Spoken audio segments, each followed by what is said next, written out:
Pregnant wife was in labor. Husband was on a yacht with his mistress. Karma has arrived. The pain hit like a freight train at 3:47 a.m. Emily Caroline Parker's eyes snapped open in the suffocating Miami heat. Her hand instinctively reached across the bed for comfort that wasn't there. The sheets were cold, untouched. Noah's side of the bed looked exactly as it had when she'd fallen asleep 12 hours earlier, pristine, abandoned, mocking. Another contraction seized her belly, and this time, Emily couldn't muffle the gasp that escaped her lips. At 35 weeks pregnant, she knew this wasn't supposed to happen yet. Not now, not alone, Noah.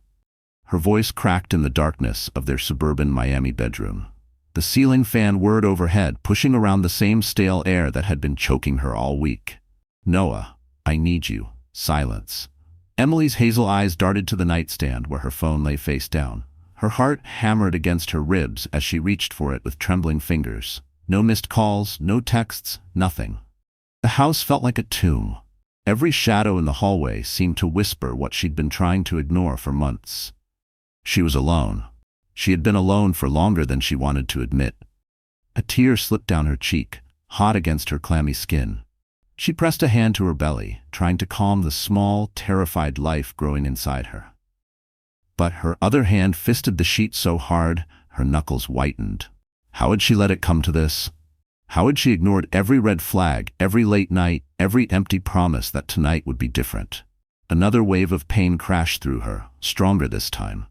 Emily doubled over, her dark hair falling like a curtain around her face as she gripped the edge of the mattress. The baby. Lucas was coming, whether she was ready or not. This can't be happening, she whispered to the empty room, her gut intuition screaming what her heart refused to accept. Something was wrong. Something had been wrong for a long time. She scrolled through her phone with shaking hands, calling Noah's number. It went straight to voicemail. His smooth, practiced voice filled the silence. You've reached Noah Parker. I'm currently unavailable, but your call is important to me. Liar. Emily breathed, ending the call before the beep. She tried again. Voicemail. Again. Voicemail. The contractions were coming every 8 minutes now. Each one stealing her breath and forcing her to confront the reality she'd been avoiding. She was going to give birth, and the father of her child, her husband of 7 years, was nowhere to be found. Emily forced herself to stand, her legs wobbling beneath her.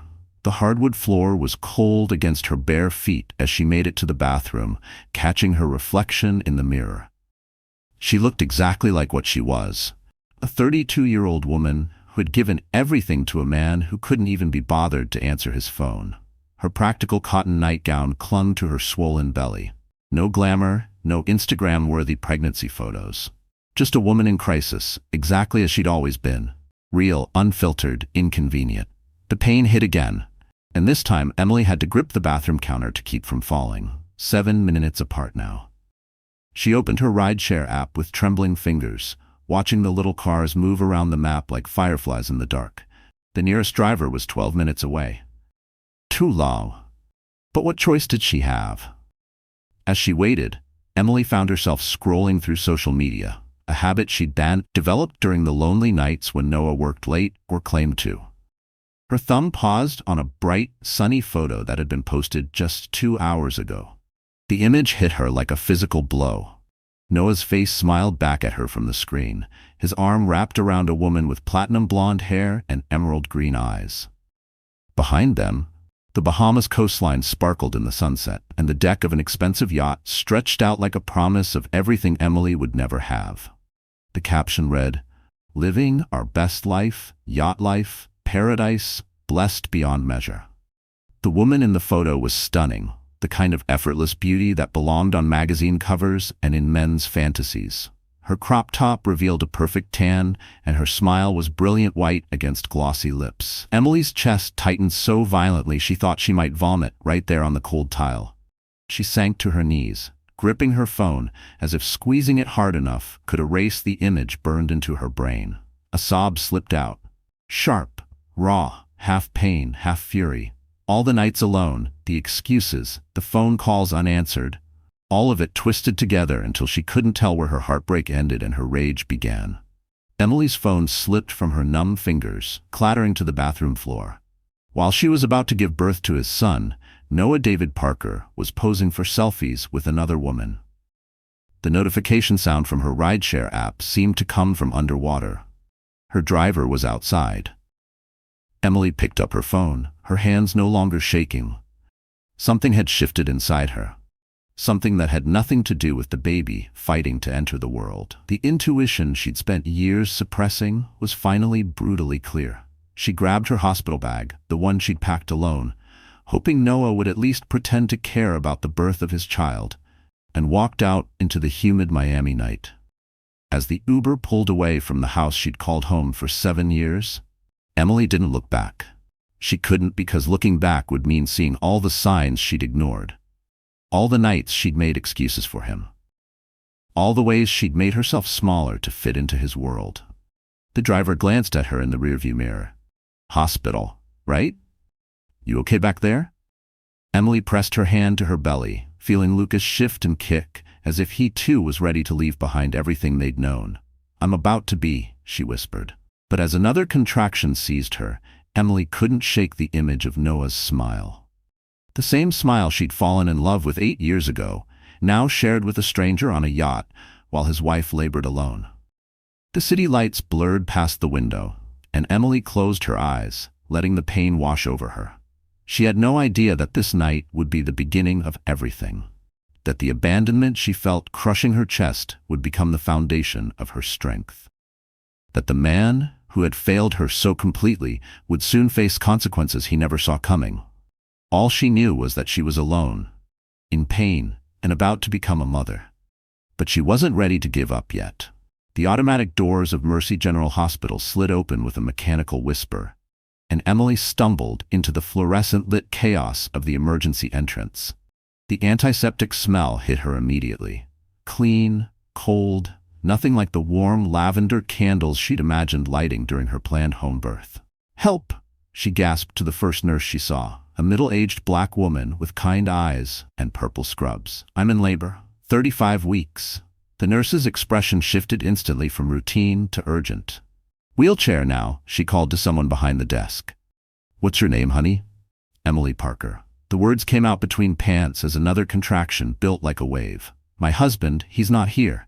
He doesn't know I'm—" "We'll worry about that later," the nurse said firmly, helping Emily into the wheelchair. Her name tag read, Denise. "Right now, we focus on you and this baby."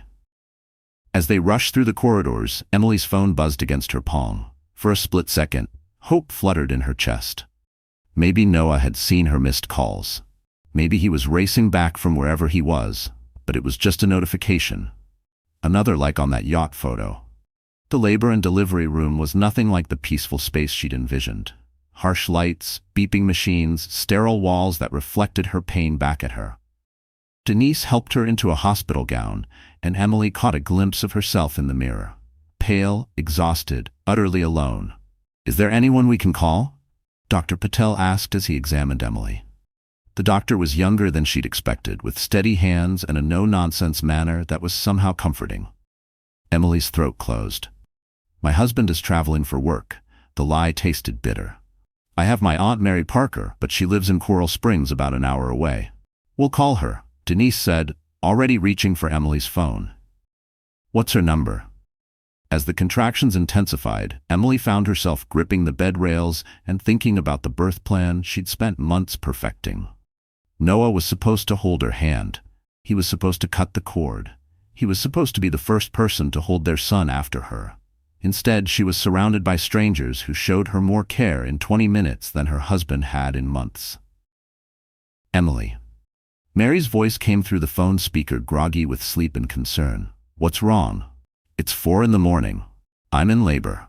Emily sobbed, the words finally breaking free. "At Mercy General, Noah's not here, and I don't know where he is, and I'm scared." The silence on the other end lasted exactly 3 seconds. Then Mary's voice came back, sharp and decisive. "I'm on my way. Don't you dare have that baby without me." The line went dead, and Emily almost smiled despite everything. If there was one person in the world who would drive through the night to be with her, it was Mary. 2 hours later, as Emily battled through the most intense pain of her life, she heard familiar footsteps in the hallway. Mary burst through the door like a small tornado, her gray hair wild from sleep, wearing an old Miami Hurricanes sweatshirt and sneakers without socks. "Where is he?" were the first words out of her mouth. And Emily didn't need to ask who she meant. "I don't know," Emily whispered, tears streaming down her face. "He's in the Bahamas with someone else." Mary's weathered face hardened like stone. She'd been a nurse for 40 years before retiring, and she'd seen enough to know when a woman was truly alone. Without a word, she took Emily's hand, her grip steady and warm. "Then we do this together," Mary said simply, like women have been doing for thousands of years. The next 6 hours blurred together in a haze of pain, exhaustion, and determination. Mary never left Emily's side, wiping her forehead with cool cloths, whispering encouragement, and occasionally muttering what sounded like creative curses about absent husbands. Dr. Patel monitored the baby's heart rate with growing concern. "He's in distress," he announced around hour 7. "We need to consider a C-section." "No," Emily gasped.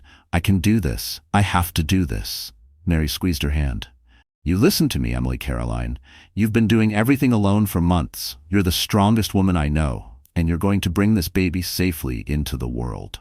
At 10:47 a.m., as the Miami sun finally broke through the morning clouds, Lucas Noah Parker took his first breath. But instead of the joyful cry Emily had expected, he was silent, too silent. "Why isn't he crying?" Emily asked, her voice breaking. "Is he okay?" The NICU team was already moving, working with practiced efficiency. Lucas was whisked away before Emily could even see his face clearly, leaving her arms empty and her heart shattered. Respiratory distress. Dr. Patel explained gently. "It's common with premature babies. He's being taken care of."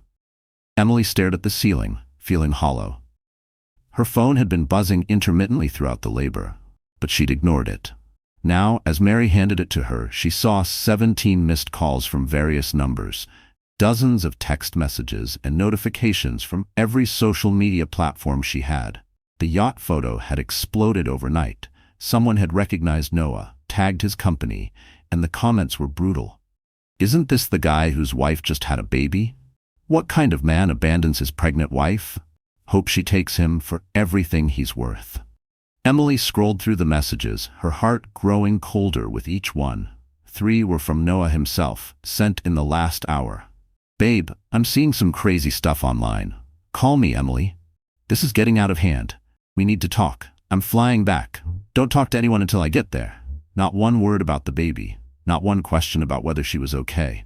Mary was reading over her shoulder, her expression growing darker by the minute. 7 years, she muttered. 7 years you've been making excuses for this man. I thought he loved me. Emily whispered, her voice barely audible. "I thought he wanted this baby.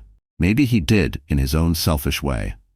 Mary said, settling into the chair beside the bed. "But love isn't something you turn on and off depending on your mood. Love shows up. Love answers the phone. Love doesn't abandon you when you need it most." Through the window, Emily could see the parking lot filling up with the lunch crowd. Normal people going about their normal lives while hers crumbled around her. A nurse knocked on the door, a different one this time, younger, with a tablet in her hands. "Mrs. Parker, I have some information about your son." Emily's breath caught. "Is he okay?" "He's stable, but he'll need to stay in the NICU for a few weeks. Premature lungs, but strong heart. The doctors are optimistic." The nurse paused, glancing at the tablet. "There's also been some unusual activity regarding media requests. Apparently, there's been some social media attention around your family." Mary stood up, her 5-foot frame somehow filling the room with protective energy. "No media, no visitors except family, and if anyone asks, you don't know anything." The nurse nodded and left, but the damage was done. Emily's private heartbreak was becoming public entertainment. Her phone buzzed again. This time it was a text from a number she didn't recognize. "Saw the news about your husband. If you need legal advice, I'm here. Sarah Chen, family law attorney. I've been where you are." Emily stared at the message, something shifting inside her chest. The pain was still there, sharp and immediate, but underneath it was something else, something that felt almost like possibility. "Aunt Mary," she said quietly, "I think I want to see my son now." Mary smiled, the first real smile Emily had seen from her all day. "Now you're talking." As they walked down the hallway toward the NICU, Emily's phone continued to buzz with messages of support from strangers, legal offers, and increasingly desperate texts from Noah. She turned the phone face down and kept walking. For the first time in years, she wasn't waiting for her husband's permission to move forward. The NICU was a universe of soft beeping and whispered conversations. Emily pressed her face against the glass wall, staring at the maze of incubators and machines that kept the smallest fighters alive. Her heart hammered as Nurse Patricia guided her to isolette number 7.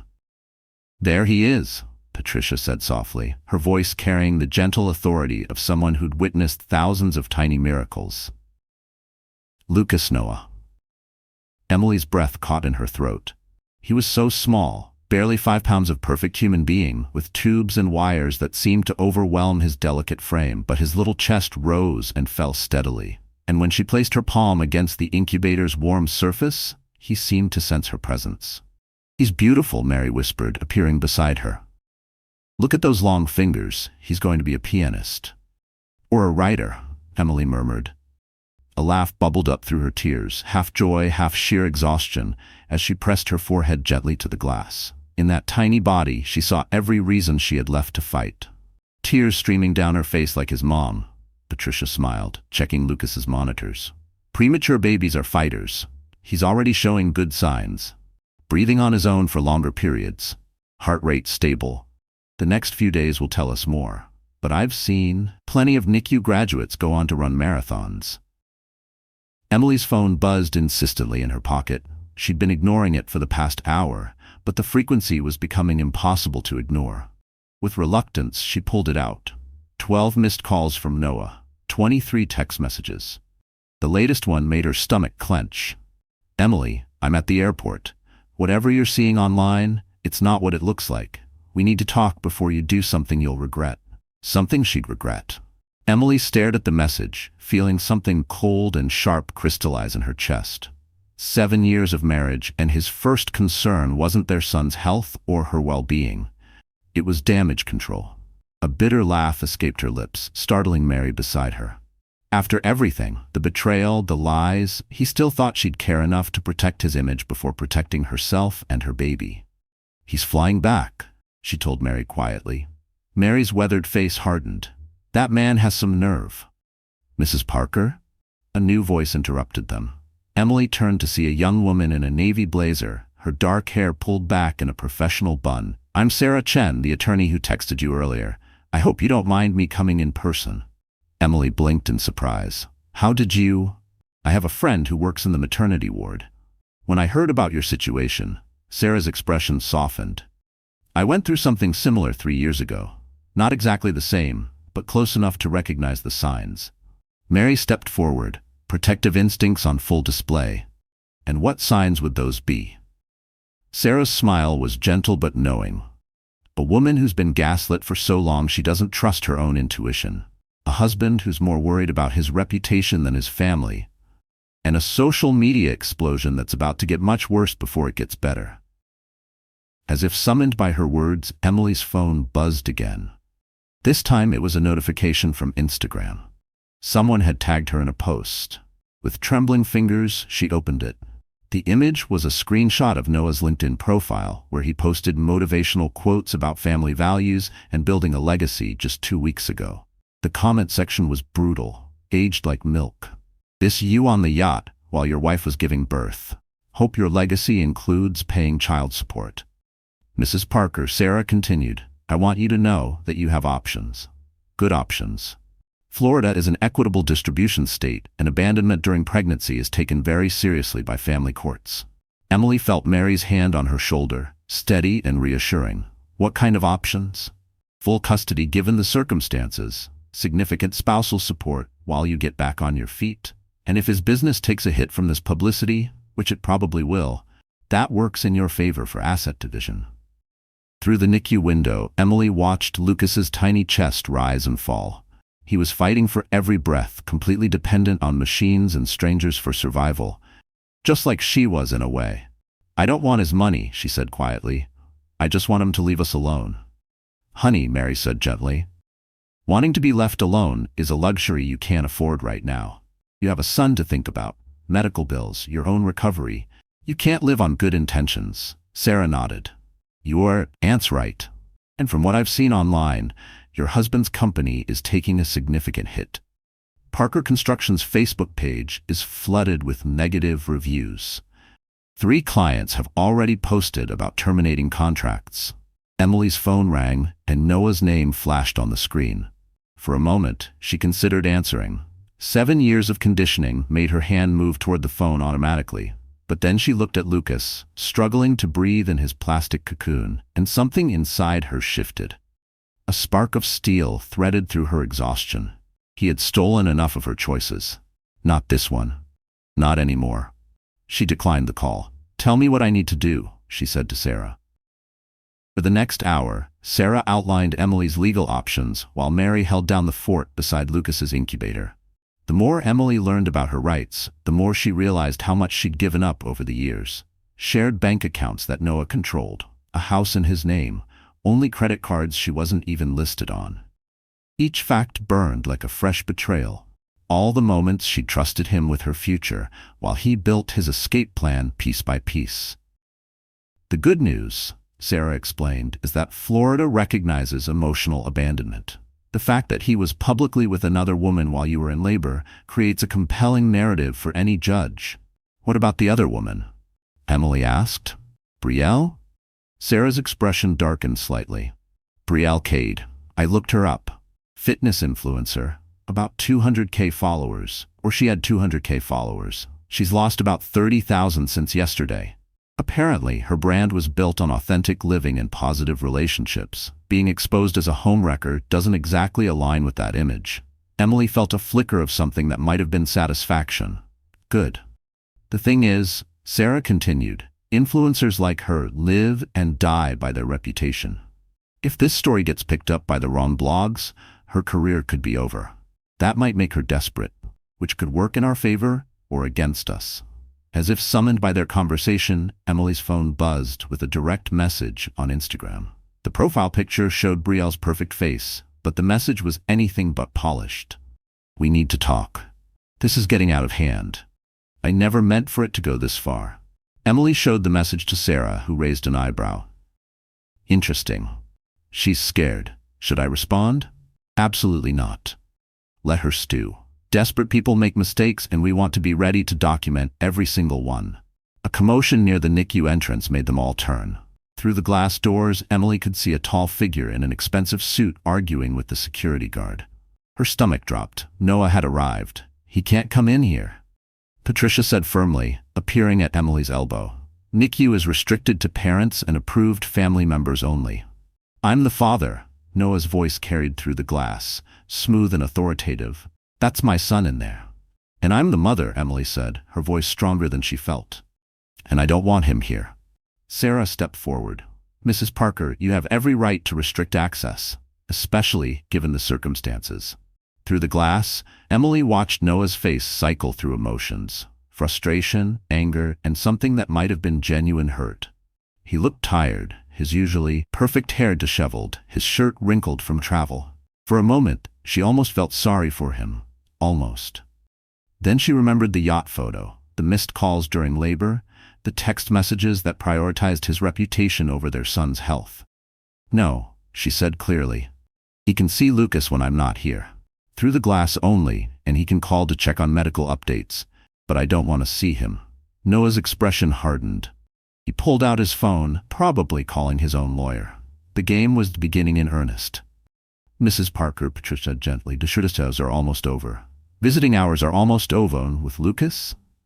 Emily nodded, and the small group moved toward the incubator.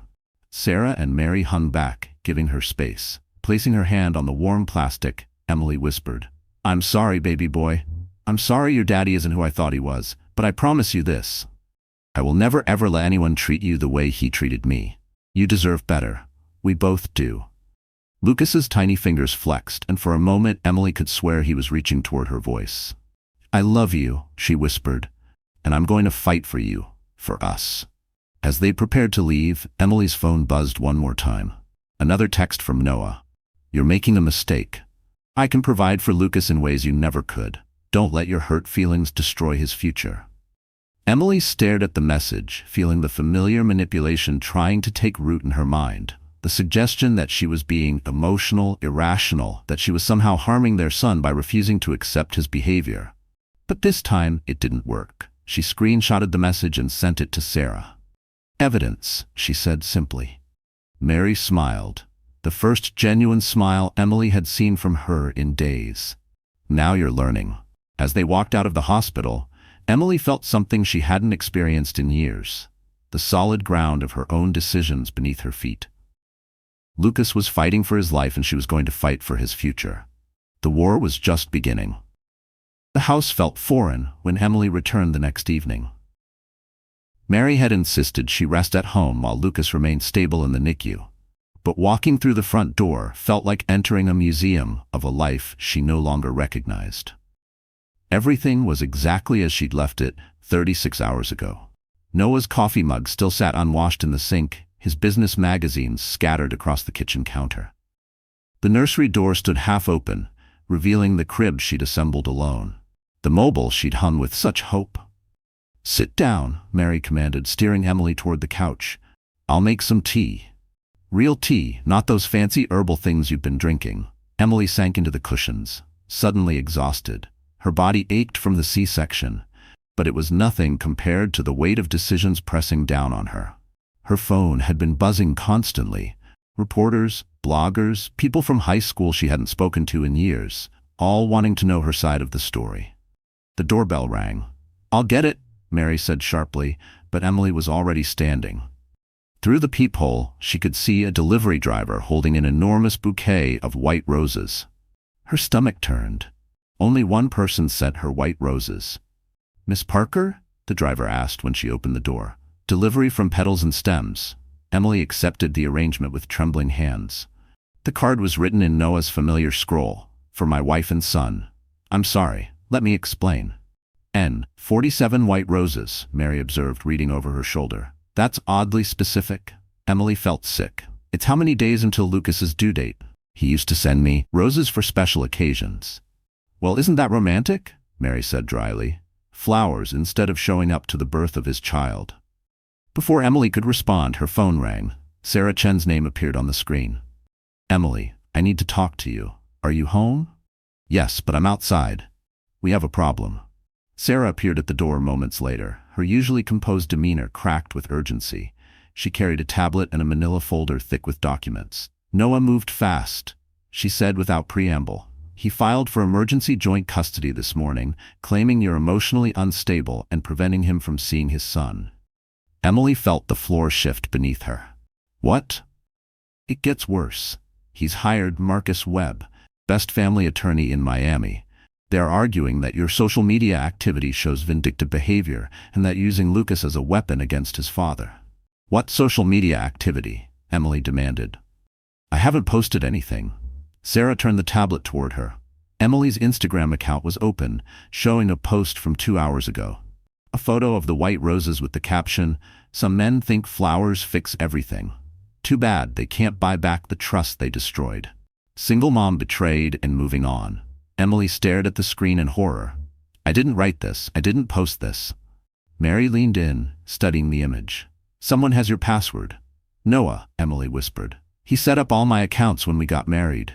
He said it was easier if he managed our digital presence." The words tasted bitter now. She thought he was being helpful. Now she realized it was control. Sarah was already typing on her phone. "We're changing all your passwords immediately, but the damage is done. This post has over 500 comments already, and Webb will use it to paint you as unstable." Emily scrolled through the comments, feeling nauseous. Some were supportive, but others were cruel. "Gold digger using her baby for sympathy. Both parents are trash. Feel sorry for that kid. She's clearly having a breakdown." Each word burrowed under her skin like a splinter. Strangers judging her darkest moments when they hadn't seen the nights she'd cried alone. The mornings she'd forced herself up for work, the way she'd protected Lucas before he even took his first breath. "This is why I deleted all my social media," Mary muttered. "Nothing but a cesspool of strangers with opinions." Sarah set down the tablet. "There's more." Noah's claiming you've been suffering from severe prenatal depression and that he was taking a necessary break for his mental health when the yacht incident occurred. A necessary break? Emily's voice cracked. I was in labor.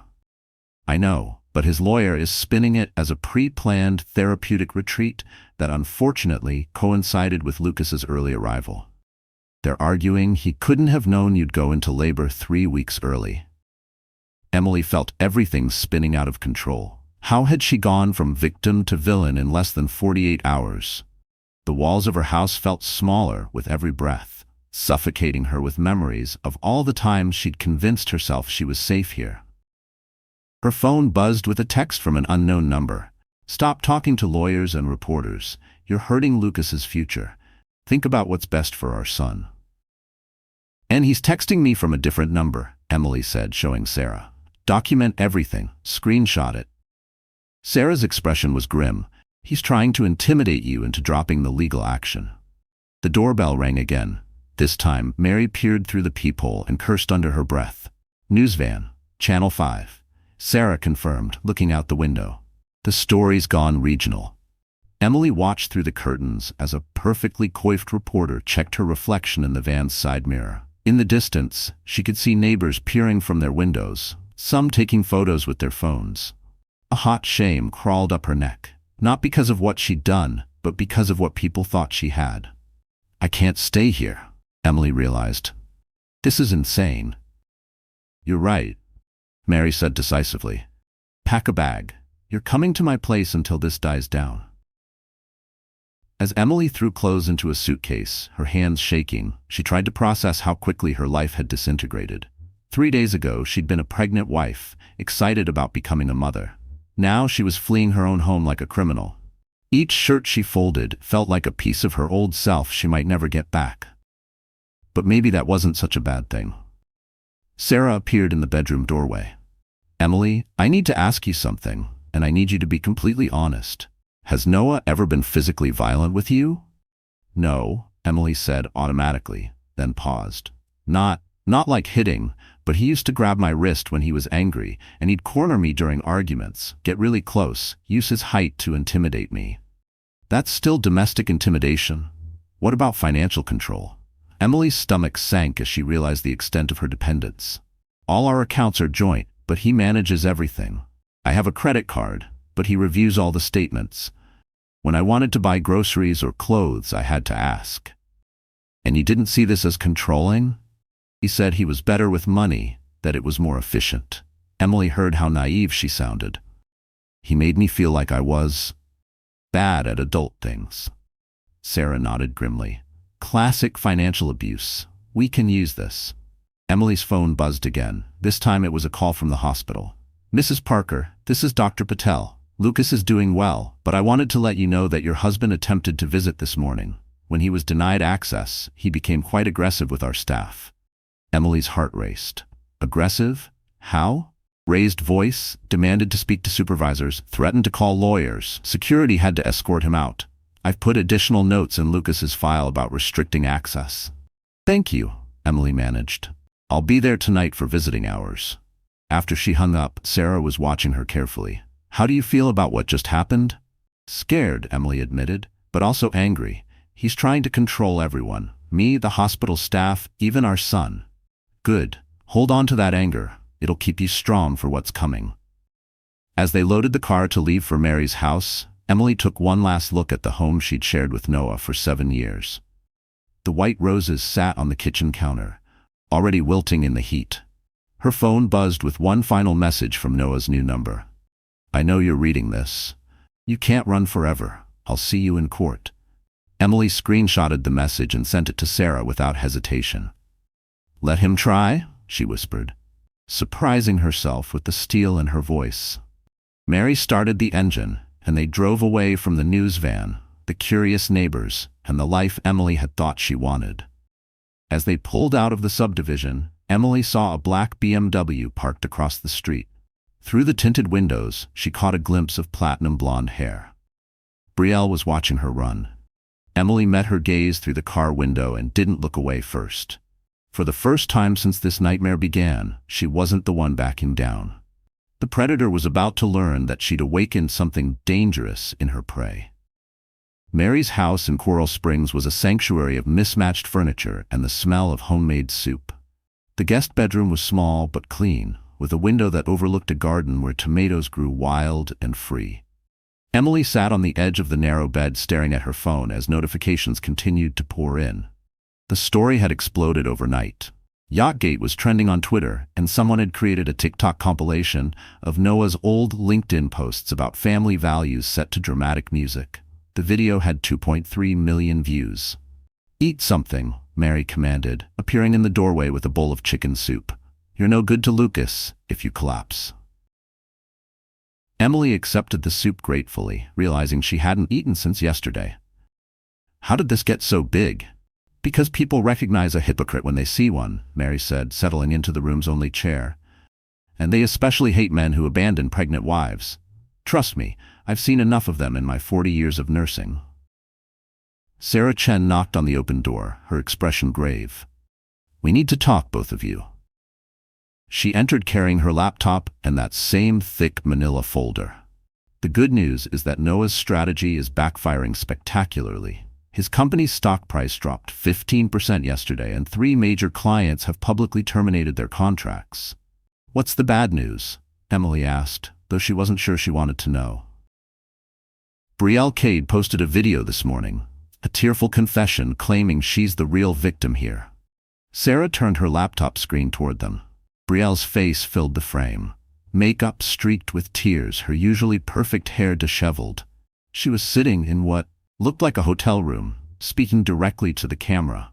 "I never wanted any of this to happen," Brielle sobbed. "Yes, I was with Noah on that yacht, but I had no idea his wife was pregnant. He told me they were separated, that the divorce was already in progress. I would never ever knowingly get involved with a married man." Emily felt sick. "She's lying." "Of course she is," Mary snorted, "but she's young and pretty and crying. Some people will believe her." The video continued. "I'm getting death threats. People are calling me a homewrecker. My family is being harassed, all because I trusted someone who lied to me." Brielle looked directly into the camera. "Emily, if you're watching this, I'm so sorry. I didn't know about you or your baby. Please don't let Noah destroy both of our lives." Sarah paused the video. "It's already got 500,000 views. The comments are split. Some people are calling her out, but others are buying the innocent victim routine." "What does this mean for the custody case?" Emily asked. "It complicates things. If Brielle maintains this narrative and Noah goes along with it, they might try to paint him as a victim of manipulation too. Classic narcissist move. Everyone's a victim except the actual victim." Emily's phone rang. Dr. Patel's name appeared on the screen. "Mrs. Parker, I wanted to update you on Lucas's progress. He's doing wonderfully. We might be able to remove the breathing assistance tomorrow." Relief flooded through Emily. "That's amazing news." "There's something else. We've had several media requests asking for statements about Lucas's condition. I wanted to make sure you're aware before we issue our standard no-comment response." "Media requests about my baby?" Emily's voice rose. "Unfortunately, yes. The public interest in your family situation has extended to questions about Lucas's health. We're not releasing any information, of course, but I thought you should know." After hanging up, Emily felt the walls closing in. It wasn't enough that her marriage had exploded publicly. Now strangers were trying to intrude on her son's medical privacy. "I need air," she said, standing abruptly. She walked out to Mary's back porch where the Florida heat wrapped around her like a suffocating blanket. In the distance, she could hear the normal sounds of suburban life. Lawnmowers, children playing, dogs barking. It felt surreal that the world was continuing normally while hers crumbled. Her phone buzzed with a text from yet another unknown number. "Check your email. Time to end this." N. With trembling fingers, Emily opened her email app. Noah had sent her a document titled Settlement Proposal. The terms made a stomach lurch. Immediate joint custody of Lucas. Emily would receive $2,000 monthly support for 2 years. She would sign a non-disclosure agreement about their marriage. All social media accounts would be deactivated. She would not speak to media about their relationship. In exchange, Noah would not pursue claims of her emotional instability and would provide health insurance for Lucas. He's trying to buy my silence, Emily said when Sarah read the proposal for peanuts. Sarah agreed. $2,000 a month wouldn't even cover daycare costs, and the NDA clause is particularly insulting. He wants to make sure you can never tell your side of the story. Mary looked up from her knitting. What does your gut tell you, Emily? Emily closed her eyes, trying to access the intuition she'd suppressed for so long. That he's scared, really scared. If he's offering anything at all, it means he knows he's losing. Smart girl, Mary said approvingly. Sarah's phone rang. She answered with a crisp, Sarah Chen. Then, her expression grew increasingly tense. When? How many? Okay, we'll be right there. She hung up, her face pale. That was hospital security. There's a crowd of protesters outside the NICU. Protesters? Emily felt dizzy. About 50 people with signs. Some supporting you, some supporting Noah. It's turned into a circus. The hospital is considering closing the unit to all visitors until it dies down.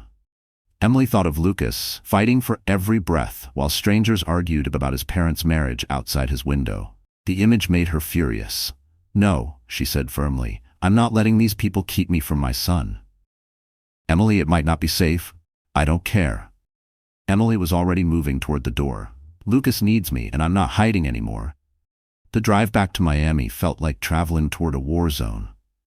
Sarah made calls to arrange a back entrance, while Mary muttered increasingly creative curses about people with too much time on their hands. As they approached Mercy General Hospital, Emily could see the crowd Sarah had described. Signs waved in the air. Justice for Emily. Men's rights matter. Protect baby Lucas.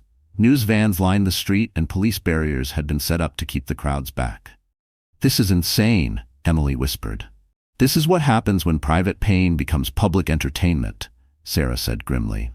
They used the staff entrance, sneaking through hospital corridors like criminals. But when Emily finally reached Lucas's incubator, all the chaos faded away. He was awake, his tiny blue eyes tracking her movement. The breathing tube was gone, replaced by a small nasal cannula. He looked stronger, more alert. Hello, baby boy, Emily whispered, placing her hand on the incubator. Mama's here? As if responding to her voice, Lucas's little hand moved toward the sound. For a moment, Emily felt peace. Then her phone buzzed. A text from Brielle's number. We need to talk. Just us. I have something you need to know about Noah. Meet me at the Starbucks on Biscayne in an hour. Come alone. Emily stared at the message, her heart racing. What could Brielle possibly tell her that she didn't already know? Sarah read the message over her shoulder. It's obviously a trap. Maybe, Emily said slowly. Or maybe she's finally ready to tell the truth. You can't seriously be considering this. Emily looked at Lucas, then at the chaos visible through the NICU windows. Protesters, media, lawyers, all of them using her pain for their own purposes. I'm tired of other people controlling my story, she said quietly. Maybe it's time I took control back. Mary appeared beside them, having read the message. If you're going to meet this girl, you're not going alone. The message said, I don't care what the message said. I've been dealing with manipulative people longer than you've been alive. Mary's voice was steel wrapped in velvet. That little homewrecker wants to play games? Fine, but she's going to play by our rules. Emily felt something shift inside her chest, a feeling that was part fear, part anticipation, part grim determination. Outside the hospital windows, the protesters continued their chants. But Emily was no longer listening to their noise. She was finally ready to start making her own. The Starbucks on Biscayne Boulevard buzzed with its usual afternoon crowd. Business people grabbing coffee, students hunched over laptops, mothers with strollers navigating between tables. Emily sat in a corner booth, her hands wrapped around a chai latte she couldn't bring herself to drink. Mary was positioned 3 tables away, pretending to read a magazine while keeping watch. Brielle arrived 20 minutes late, wearing oversized sunglasses and a baseball cap pulled low. Even disguised, her platinum hair and perfect posture made her unmistakable. She traded her usual crop tops for jeans and a baggy sweater, but she still moved with the calculated grace of someone accustomed to being watched. Thank you for coming, Brielle said, sliding into the booth across from Emily. Up close, she looked exhausted. Dark circles shadowed her eyes, and her usually flawless makeup was minimal, almost non-existent. I almost didn't, Emily replied honestly. Start talking. Brielle glanced around nervously, then leaned forward. That video I posted this morning about not knowing you were pregnant? That was Noah's idea. Emily felt her jaw clench. So you lied? Yes, but not about everything. Brielle's voice was barely above a whisper. I really didn't know you were in labor that night. He told me you were visiting your sick aunt in Coral Springs. But you knew I existed. Brielle nodded miserably. He said you were separated, that the divorce papers were already filed. He showed me fake documents, rental agreements for his own apartment, bank statements for a separate account. He's been planning this for months, Emily. Emily's blood ran cold. Planning what? Leaving you, but not until after the baby was born. He wanted to establish paternity, then file for custody, he said. Brielle paused, looking sick. He said you had a history of depression and that you'd be an unfit mother. The words hit Emily like physical blows. He's been building a case against me. He recorded your phone calls when you cried about feeling overwhelmed during pregnancy. He saved screenshots of the pregnancy apps on your phone when you searched for information about prenatal anxiety. Brielle's voice broke. He even had his assistant call your OB's office, pretending to be from your insurance company, fishing for information about your mental health. Emily felt the world tilt sideways. The man she'd married, the father of her child, had been systematically gathering ammunition to destroy her. Why are you telling me this? Emily asked. Brielle pulled out her phone, scrolling through messages. Because I found out what kind of man he really is. She turned the screen toward Emily. The messages were from Noah, sent just 2 hours ago. The video was perfect. Now we need to coordinate our stories for court. Remember, you're the victim here. I was seduced by a younger woman during a vulnerable time in my marriage. Once I get full custody, we can be together publicly. Lucas will have a stable 2-parent home. Don't this up, Brie. There's too much money at stake. Emily stared at the messages, her hands shaking. He's using both of us? He promised me we'd get married once his divorce was final. He said you were frigid, that you trapped him with the pregnancy. Brielle's tears were real now. I was so stupid. I thought I was saving him from a loveless marriage. How long? Emily asked quietly. 8 months. Since last September. He'd take me to hotels, always paid cash, said he was protecting me from the messy divorce proceedings. Brielle laughed bitterly. I actually thought I was being considerate by staying out of it. Emily thought back to September, when she was 12 weeks pregnant, dealing with morning sickness and exhaustion. When Noah had started working late more frequently, when he'd become distant and critical. He made me feel crazy, Emily whispered, like I was imagining things. That's what he does. He told me you were paranoid and jealous, that you accused him of cheating constantly. Brielle paused. Were you accusing him? No. I never said a word. I just felt something was wrong. Brielle closed her eyes. God, what have I done? Emily studied the young woman across from her. Yesterday, she'd been the enemy, the beautiful other woman who'd stolen her husband. Now she looked like what she really was, another victim of Noah's manipulation. What do you want from me? Emily asked. I want to make this right. I have evidence, photos, texts, receipts. I can prove he's been lying about everything, but... Brielle hesitated. If I testify against him, my career is over. The influencer world doesn't forgive women who break up marriages, even if we were lied to. Your career is already over, Emily said bluntly. You lost 40,000 followers yesterday. Brielle flinched. I know, but there might be a chance to rebuild if I play the victim card. If I testify against Noah, I become the villain who destroyed a family. Emily felt a flicker of anger. Even now, even after everything, Brielle was thinking about her image first. So, what exactly are you proposing? I give you everything I have on Noah. Bank records, hotel receipts, photos with timestamps. In exchange, you don't drag me through court as a co-defendant in the custody case. Emily considered this.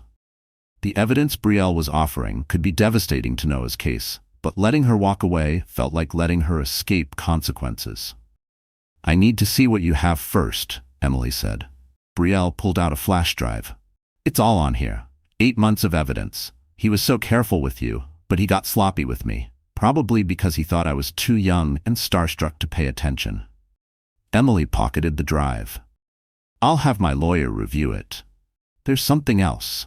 Brielle said hesitantly. He's not as rich as he pretends to be.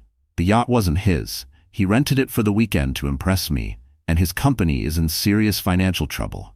Has been for months. This was news to Emily. Noah had always insisted on managing their finances alone, claiming his business acumen made him better suited for it. How do you know? He drinks when he's stressed. Last month, he got wasted and told me everything. The construction industry took a hit during the recession, and he's been using credit and loans to maintain appearances.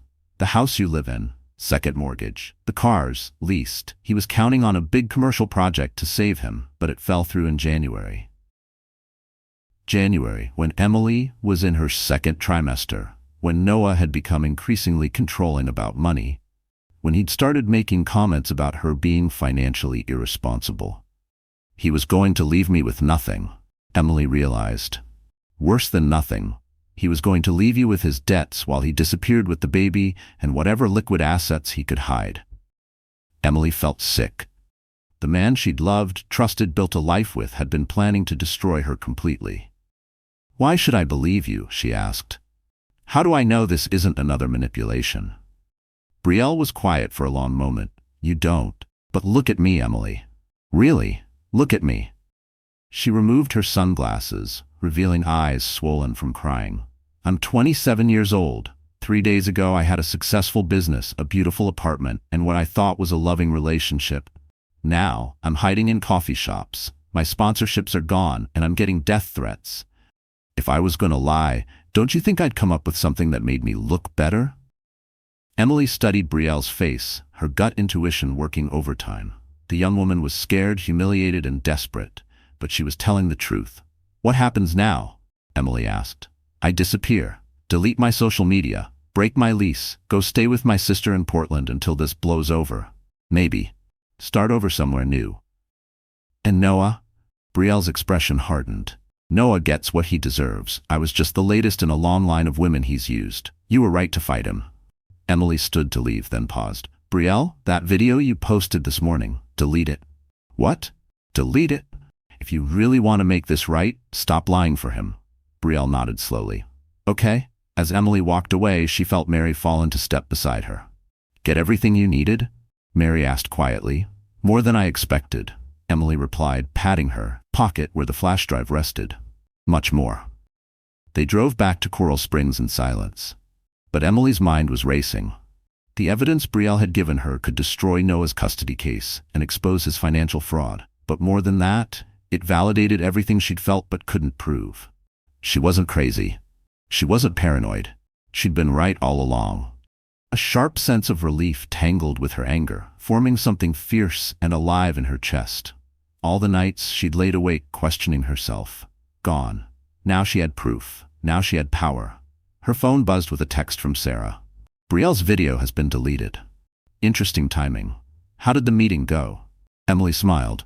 The first genuine smile she'd felt in days. Better than expected, she typed back. I have a story to tell you. As they pulled into Mary's driveway, Emily felt something she hadn't experienced in months. Hope. Not just hope for survival, but hope for victory. Noah had underestimated her, just like he'd underestimated Brielle. He thought he was the smartest person in the room, the master manipulator who could control everyone around him. He was about to learn how wrong he was. Sarah Chen's law office was a testament to understated success. Mahogany furniture, floor-to-ceiling bookshelves, and windows that offered a commanding view of downtown Miami. Emily sat across from Sarah's desk, watching her lawyer's expression grow increasingly grim as she scrolled through the contents of Brielle's flash drive. This is... Sarah paused, pushing her glasses up her nose. This is a prosecutor's dream. Noah didn't just commit adultery. He committed fraud, conspiracy, and possible identity theft.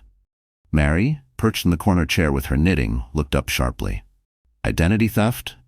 He impersonated insurance representatives to obtain Emily's medical records. That's a federal crime.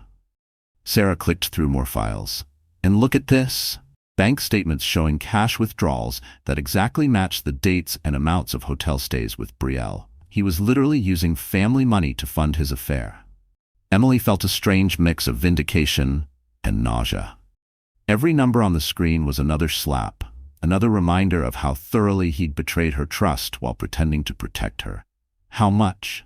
Conservatively, about $28,000 over 8 months. Hotels, restaurants, gifts, that yacht rental. Sarah shook her head. He was hemorrhaging money while telling you that you needed to cut back on groceries. The irony was bitter. Emily remembered the fights about her buying organic produce. The way Noah had made her feel guilty for wanting to take prenatal vitamins that weren't covered by insurance. Meanwhile, he was spending hundreds of dollars on wine for his girlfriend. "What else is on there?" Emily asked. Sarah opened another folder. Photos with timestamps that directly contradict his whereabouts claims. "Look at this." She turned the laptop screen toward Emily. This photo of Noah and Brielle at a restaurant in Brickell is dated March 15th. According to his business calendar, which we subpoenaed, he was supposedly in Tampa meeting with contractors that day. He lied to his own employees repeatedly. He had his assistant make up fake meeting schedules to cover his absences. That's conspiracy to commit fraud. Sarah's fingers flew across the keyboard. But the real gold mine is his financial situation. Brielle was right, he's broke.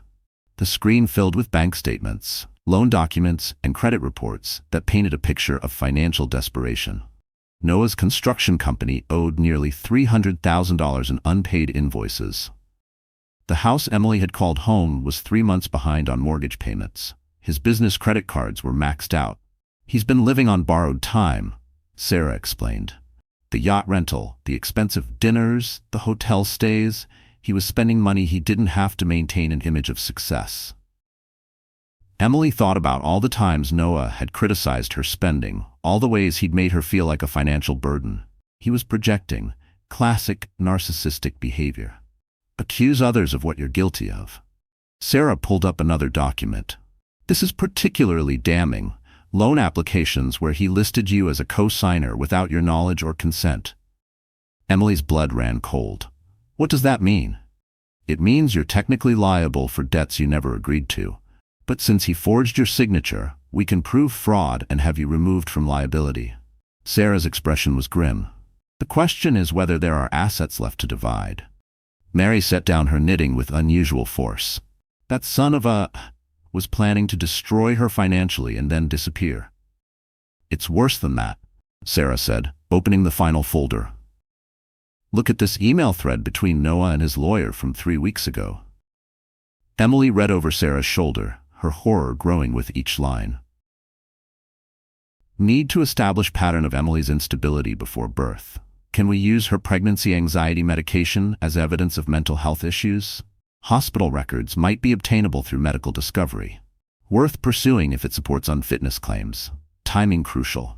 Need custody filing immediately after birth while she's physically and emotionally vulnerable. Recorded evidence of her emotional outbursts should be sufficient for emergency custody petition." Emily felt sick. "He recorded me crying." Sarah nodded grimly. "According to these files, he has hours of audio from your pregnancy. Conversations where you expressed normal anxiety about becoming a first-time mother. Moments when you cried about feeling overwhelmed. He was planning to use your natural emotions as evidence that you're unfit to raise Lucas." The betrayal cut deeper than the affair. Noah hadn't just cheated on her. He'd weaponized her vulnerabilities, turning her trust against her. "Can we use this against him?" Emily asked. "Absolutely. Recording someone without their consent is illegal in Florida. These recordings are inadmissible, and the fact that he planned to use them shows premeditation." Sarah leaned back in her chair. "Emily, with this evidence, we can destroy his custody case and probably have him criminally prosecuted." Emily's phone buzzed with a text from the hospital. "Lucas is ready to come off oxygen support completely. Doctor wants to discuss discharge planning." Her son was getting stronger while his father's world crumbled. The irony wasn't lost on her. "There's something else," Sarah said carefully. Brielle included text messages between her and Noah from this morning. Sarah pulled up the message thread. Noah's tone grew increasingly desperate as Brielle stopped responding. "Why did you delete the video? We talked about this. People are asking questions. Stick to the script. Brielle, answer me. This is important. If you're thinking about changing your story, remember what we discussed about mutually assured destruction. I know where you live. Don't make this harder than it needs to be. The last message sent chills down Emily's spine. Is he threatening her? It sure sounds like it. And if he's threatening her, he might escalate with you too. Sarah's expression was serious. I'm recommending we file for an emergency restraining order. Mary stood up abruptly. I'm calling my nephew Danny. He's a sheriff's deputy in Coral Springs. Emily's not going anywhere without protection. As Mary made her calls, Emily stared at the evidence spread across Sarah's desk. 8 months of systematic deception, financial fraud, and emotional manipulation. The man she'd married was a stranger. Worse than a stranger. He was a predator who'd been stalking her own life. What happens next? Emily asked. We file everything with the court tomorrow. The financial fraud, the illegal recordings, the falsified documents. Noah's emergency custody petition will be dead in the water, and he'll be facing serious criminal charges. And Brielle, she'll probably have to testify, but given that she was also a victim of his fraud, I doubt she'll face serious legal consequences. The prosecutor will want her cooperation more than her conviction. Emily's phone rang. Noah's name appeared on the screen, and she felt her stomach clench with familiar anxiety. Then she remembered the evidence spread before her, the months of planning he'd done to destroy her, and the anxiety transformed into something harder. She answered the call. Emily, we need to talk. Noah's voice was tight with controlled anger. I know you met with Brielle today. How do you know that? I have friends everywhere, including that coffee shop. What did she tell you? Emily met Sarah's eyes, who nodded encouragingly. The truth. Her version of the truth? You mean she's a manipulative little liar who's trying to save her own skin? Noah's voice grew harder. Don't let her poison you against me. Think about Lucas's future. I'm thinking about Lucas's future. That's why I'm making sure he never has to live with a father who lies, cheats, and steals. The silence on the other end stretched for several seconds. When Noah spoke again, his voice was different, colder, more calculating. You have no idea what you're doing, Emily. I have resources you can't imagine. Connections. I can make your life very difficult. More difficult than being married to you? Emily surprised herself with the steel in her voice. I don't think that's possible. We'll see about that. The line went dead. Sarah was already dialing. I'm calling the police. That was definitely a threat. As they waited for the officers to arrive, Emily felt something shift inside her chest. The fear was still there, but it was overshadowed by something else. A fierce protective instinct that had nothing to do with self-preservation and everything to do with her son. Noah had made one crucial mistake in his elaborate plan to destroy her. He'd underestimated how strong a mother's love could make her. Mary returned from her phone calls with a satisfied expression. Danny's coming up from Coral Springs with 2 of his deputies. They'll escort us back to the house and stay until this is resolved. What if Noah tries something before then? Emily asked. Then he'll learn that the Parker women don't go down without a fight, Mary said grimly. My daddy taught me to shoot when I was 12, and I haven't forgotten how. Sarah looked startled. Mrs. Parker, I can't recommend. Don't worry, counselor. I won't shoot him unless he gives me cause. Mary's smile was sweet as sugar and twice as dangerous. But it never hurts to be prepared. As police sirens wailed in the distance, Emily looked at the evidence of her husband's betrayal spread across the desk. Tomorrow, she would walk into court not as a victim, but as a woman with the power to seek justice. Noah wanted a war. He was about to get one. The Miami-Dade County Courthouse buzzed with its usual Monday morning chaos. Lawyers in expensive suits, anxious clients clutching folders, reporters hunting for stories. Emily sat on a bench outside courtroom 4B, watching the parade of human drama unfold around her. She wore her best navy dress and the pearl earrings Mary had given her for her wedding, armor for a battle she never wanted to fight. Remember, Sarah said, reviewing her notes one final time. Today is just a preliminary hearing. Judge Morrison will review the evidence and decide whether to grant emergency custody to Noah or maintain the status quo. What are our chances? Emily asked, though she wasn't sure she wanted to know the answer. With the evidence we have? Excellent. But family court can be unpredictable.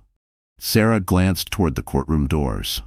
Noah's lawyer is good, and desperate men do desperate things. As if summoned by her words, Marcus Webb appeared at the end of the hallway. He was exactly what Emily had expected. Silver-haired, perfectly tailored suit, the kind of confidence that came from winning cases for powerful men. Behind him walked Noah, looking haggard despite his expensive clothes. Emily's breath caught when she saw her husband. He'd lost weight, and there were dark circles under his eyes that makeup couldn't quite hide. For a moment, she felt an echo of the old sympathy, the urge to comfort him that had defined their marriage. Then she remembered Lucas still in the NICU, still fighting for every breath while his father plotted to steal him away. The sympathy died. Noah's eyes found hers across the hallway, and he started walking toward her. Sarah immediately stood, positioning herself between them. "Mr. Parker," Sarah said coolly, "I don't think it's appropriate for you to approach my client." "I just want to talk to my wife," Noah said, his voice carrying that familiar wounded tone that used to make Emily apologize for things that weren't her fault. "Emily, please. We can work this out without destroying our family." "Our family?" Emily stood up, surprising herself with her steadiness. "You destroyed our family the moment you chose another woman over your pregnant wife." Noah's mask slipped for just a moment, revealing something cold and calculating underneath. "You're making a mistake, Emily. A big one. Think about Lucas's future." "I am thinking about Lucas's future. That's why I'm here." Marcus Webb placed a hand on Noah's arm. "That's enough. We'll see you in court, Miss Chen." As they walked away, Emily felt Mary's hand squeeze her shoulder. "You did good, honey. Don't let him get in your head." The courtroom was smaller than Emily had expected, wood paneling that absorbed sound and made everything feel muffled. Judge Morrison was a woman in her 60s, with gray hair pulled back severely and eyes that missed nothing. She reviewed the case files while the lawyers made their opening statements. "Your Honor," Marcus Webb began, his voice smooth as aged whiskey, "my client is a successful businessman and devoted father who is being systematically alienated from his newborn son by a wife who has demonstrated increasingly erratic behavior." Emily watched the judge's face, looking for any sign of reaction. Judge Morrison remained impassive. "Mr. Parker was taking a much-needed mental health break when his son was born prematurely," Webb continued. "He returned immediately upon learning of the emergency and has been denied access to his child based solely on his wife's vindictive accusations." Sarah stood for her response. "Your Honor, the evidence will show that Mr. Parker wasn't taking a mental health break. He was on a romantic getaway with his mistress while his wife went into labor alone. Furthermore, we have documented evidence of financial fraud, illegal surveillance, and systematic emotional abuse." Judge Morrison looked up from her files. "Miss Chen, those are serious allegations. I assume you have evidence to support them?" "Extensive evidence, Your Honor." For the next hour, Sarah methodically presented their case. Bank records showing Noah's affair-related expenditures, screenshots of his illegal recordings, the forged loan documents, email threads detailing his plan to claim Emily was mentally unfit. With each piece of evidence, Emily watched Noah's confident facade crumble. His lawyer whispered frantically in his ear. But there was no defense for the black-and-white proof of his deception. The most damaging moment came when Sarah played one of Noah's recorded conversations with Emily from her 7th month of pregnancy. "I'm scared about the delivery," Emily's voice came through the courtroom speakers, vulnerable and trusting. "What if something goes wrong?" "You worry too much." Noah's voice responded through the courtroom speakers. "That's your problem. You're always catastrophizing. I just want everything to be perfect for our baby. Our baby will be fine. You're the one I'm worried about. All this anxiety isn't healthy." Sarah stopped the recording. "Your Honor, this conversation took place while Mr. Parker was already planning to use my client's normal pregnancy concerns as evidence of mental instability. He was manipulating her fears while secretly recording her most vulnerable moments." Judge Morrison's expression had grown increasingly stern as the evidence mounted. "Mr. Webb, does your client have a response to these allegations?" Marcus Webb stood, but his usual confidence had evaporated. "Your Honor, these recordings were taken out of context. My client was concerned about his wife's mental health and was documenting concerning behaviors out of love and worry." "By secretly recording her without consent?" Judge Morrison cut in. Webb's face flushed. We would need to examine the circumstances. The circumstances are clear, Judge Morrison interrupted sharply. Mr. Parker violated Florida's consent laws and planned to use illegally obtained recordings in a custody proceeding. That shows both criminal intent and a fundamental disregard for his wife's rights. Emily felt a surge of hope, but Sarah had warned her not to celebrate too early. Judge Morrison continued, Miss Chen, you've presented compelling evidence of financial misconduct and illegal surveillance. However, I need to address the immediate question of custody. What is your client's position regarding Mr. Parker's visitation rights? Sarah stood. My client is not seeking to deny Mr. Parker access to his son, Your Honor. She's requesting supervised visitation only, given the evidence of his unstable behavior and the threatening phone call he made to her last week. Threatening phone call? Judge Morrison asked. Sarah presented the police report from Emily's complaint, along with the audio recording she'd made of Noah's threats. His voice filled the courtroom, cold, menacing, completely different from his usual charm. Emily saw several people in the gallery shift uncomfortably. Judge Morrison listened to the entire recording, her expression growing darker with each word. Mr. Webb, she said when it finished, your client threatened his wife with unspecified retaliation if she didn't comply with his demands. How do you explain that? Marcus Webb looked like a man watching his career implode. Your Honor, my client was under tremendous stress. Stress doesn't excuse threats, Counselor. Judge Morrison shuffled her papers with sharp, decisive movements. I've heard enough. The courtroom fell silent, except for the scratch of the court reporter's fingers on her machine. Based on the evidence presented, Judge Morrison began, I find that Mr. Parker has demonstrated a pattern of deceptive, manipulative, and potentially dangerous behavior. His secret recordings of his wife were illegal. His financial misconduct was extensive. His threats were unacceptable. Emily felt her heart hammering against her ribs. Therefore, I am denying Mr. Parker's petition for emergency custody. Furthermore, I am granting Mrs. Parker's request for a temporary restraining order. Mr. Parker is to have no contact with Mrs. Parker except through attorneys. Any visitation with the minor child will be supervised by court-appointed personnel only. The gavel came down with a sound like thunder. Emily felt her knees go weak with relief. Mary's arm went around her shoulders, steadying her. Additionally, Judge Morrison continued, I am referring this case to the district attorney's office for potential criminal prosecution. The evidence of fraud and illegal surveillance warrants investigation. Noah stood abruptly, his face flushed with rage. This is ridiculous. She's poisoning everyone against me. I'm a good father. Mr. Parker. Judge Morrison's voice could have frozen fire. I suggest you remain silent before you make your situation worse. And Mr. Webb, control your client. Marcus Webb was frantically trying to calm Noah down, but the damage was done. His outburst had only confirmed the judge's assessment of his character. As the courtroom cleared, Emily found herself standing in the hallway, barely able to process what had just happened. She'd won. Not just won, she'd destroyed Noah's case so completely that he was facing criminal charges. The walls that had trapped her for years seemed to crumble all at once, replaced by something raw and open, freedom she could taste but didn't yet know how to live in. How do you feel? Sarah asked, packing up her files. Emily thought about it. Empty, she said finally. I thought I'd feel triumphant, but I just feel empty. The victory was real, but so was the grief for the love she'd once believed in, now buried under the weight of betrayal. That's normal, Mary said gently. Grief doesn't end just because justice is served. You're mourning the man you thought you married. Through the courthouse windows, Emily could see reporters gathering on the steps. The story had grown beyond local news. Several national outlets were now covering what they dubbed the Yacht scandal. What happens now? Emily asked. Now we go see Lucas, Sarah said. The hospital called while we were in court. He's ready to be discharged. Emily felt tears prick her eyes.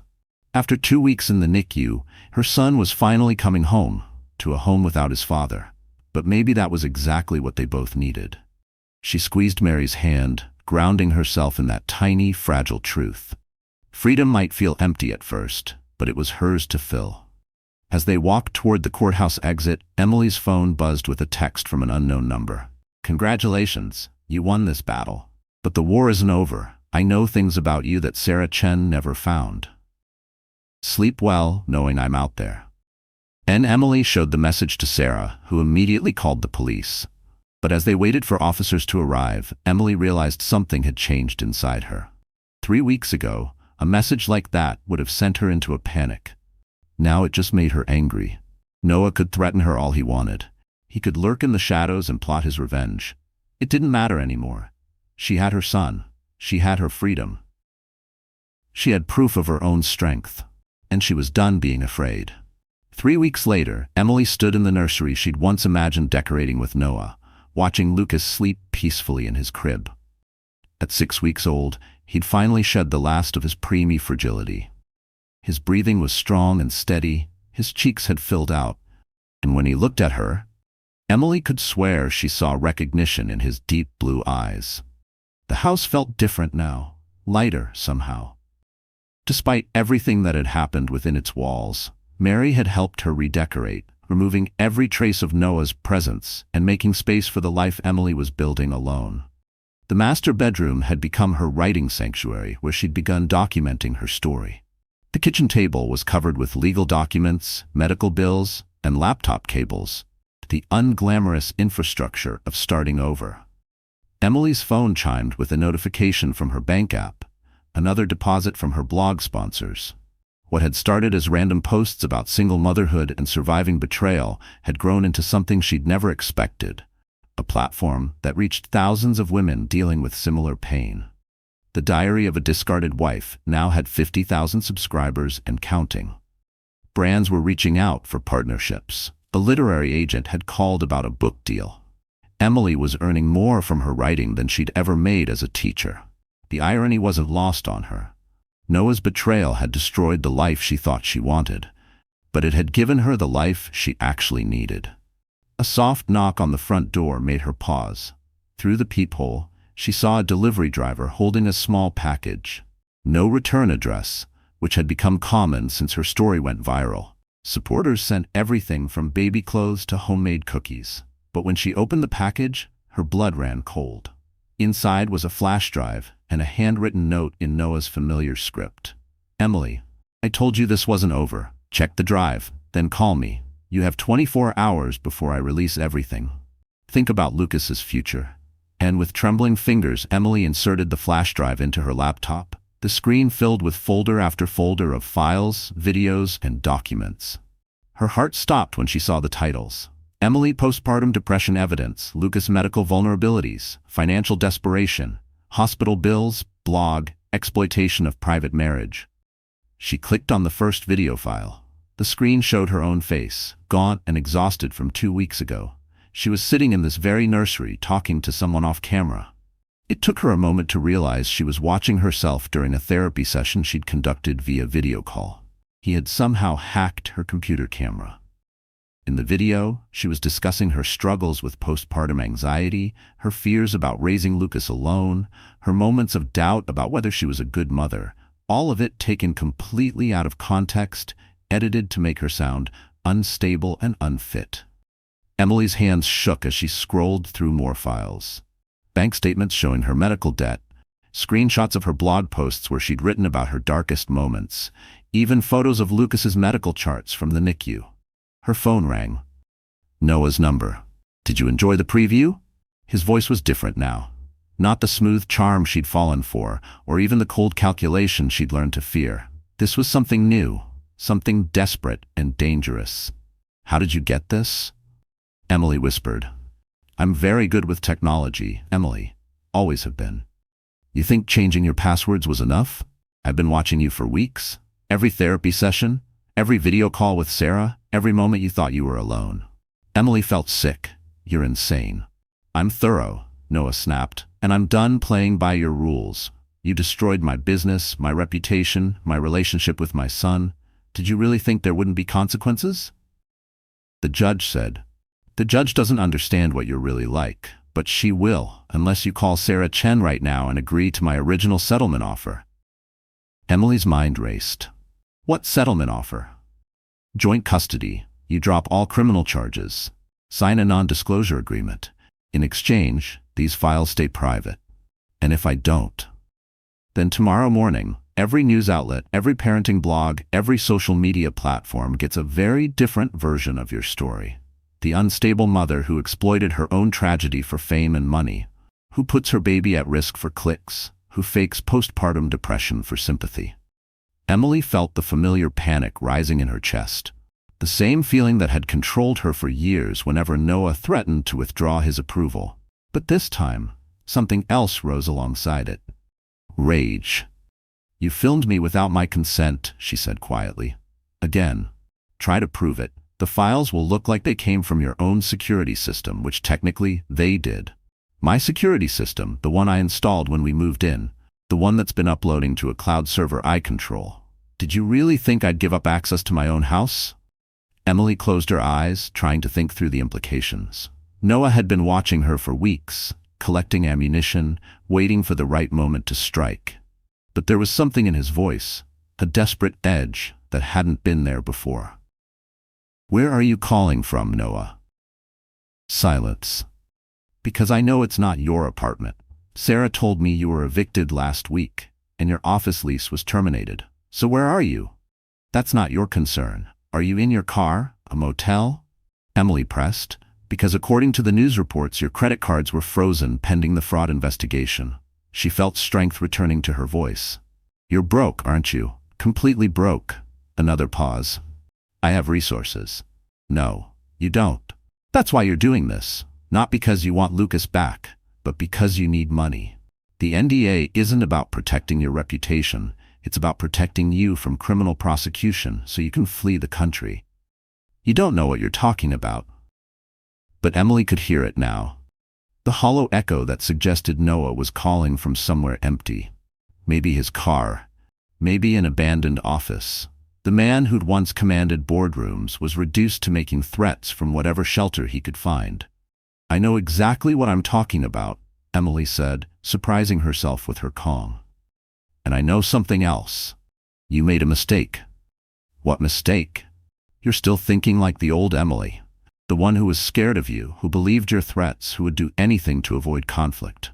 Emily walked to the window, looking out at the quiet suburban street where Lucas would grow up safe and free.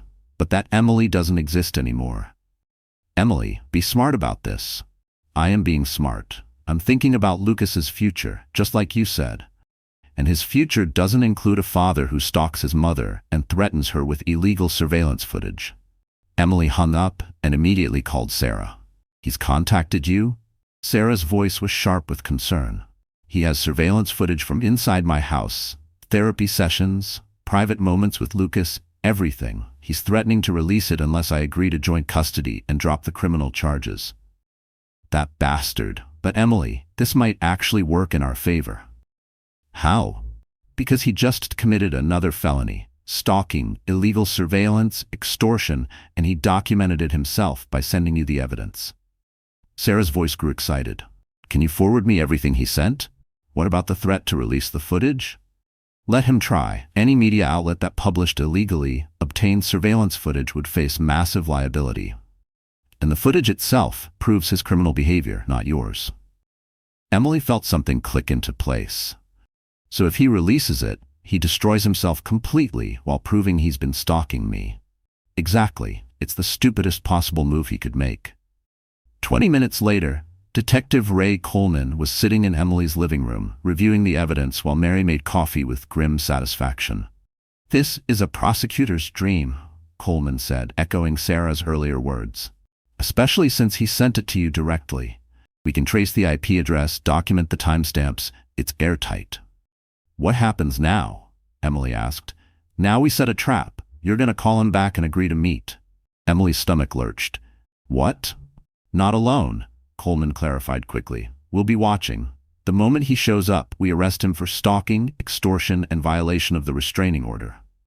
An hour later, Emily sat in the parking lot of Bayfront Park, her phone in her lap, surrounded by unmarked police cars she couldn't see but knew were there.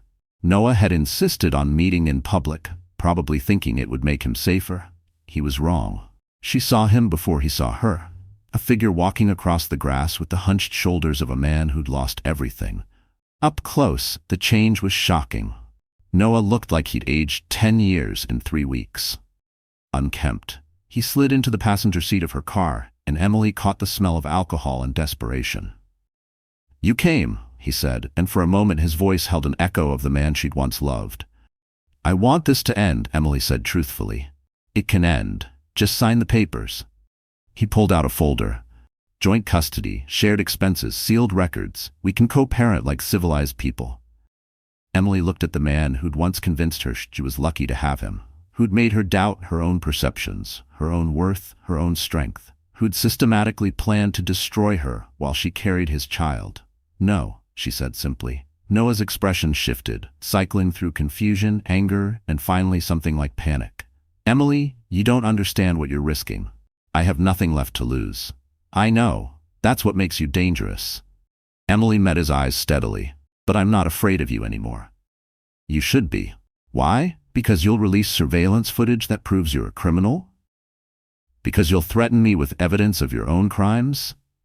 Emily shook her head. "You've been lying for so long, you've forgotten what truth looks like." Noah reached into his jacket, and for a moment Emily's heart stopped, but instead of a weapon, he pulled out a phone. "One call," he said desperately. "One call and every news outlet in the country gets these files." "Go ahead." Emily's calm seemed to break something in him. His mask finally slipped completely, revealing the frightened, desperate man underneath. "You destroyed everything," he screamed. "My business, my reputation, my future. I gave you everything. You gave me lies. I loved you." Emily looked at him, really looked at him, and felt nothing but pity. "No, Noah. You never loved me. You loved controlling me. There's a difference." Detective Coleman's voice came through her earpiece. "We're moving in." Car doors slammed around them as plainclothes officers closed in. Noah looked around wildly, finally understanding that he'd walked into a trap. "You set me up," he said, his voice hollow. "You set yourself up," Emily replied, "the moment you decided to threaten me." As they handcuffed Noah and read him his rights, Emily watched through the windshield. She felt no triumph, no satisfaction, just a profound sense of closure. Her phone buzzed with a text from Mary. "Lucas is awake and asking for Mama. Come home when you're ready." Home. Not the house she'd shared with Noah, but the life she was building with her son. A life free from manipulation, threats, and fear. Emily started her car and drove toward that life, leaving Noah and all his empty threats behind her. The war was finally over, and she had won. 6 months later, Emily stood at the podium of the Florida Women's Conference, looking out at an audience of 800 women who had come to hear her speak. 6 months ago, she could barely order coffee without second-guessing herself. Now she was addressing corporate executives, nonprofit leaders, and survivors like herself about the power of reclaiming your own narrative. "The hardest part wasn't the betrayal," she said into the microphone, her voice steady and clear. "The hardest part was learning to trust my own voice again." In the front row, Mary beamed with pride, bouncing a babbling Lucas on her knee. At 7 months old, he was thriving, hitting every milestone, charming everyone he met, completely unaware that his existence had sparked a revolution in his mother's life. "I spent years believing that love meant making myself smaller," Emily continued. "That being a good wife meant accepting less than I deserved. That my intuition was just paranoia. That my needs were just selfishness." The audience was silent, hanging on every word.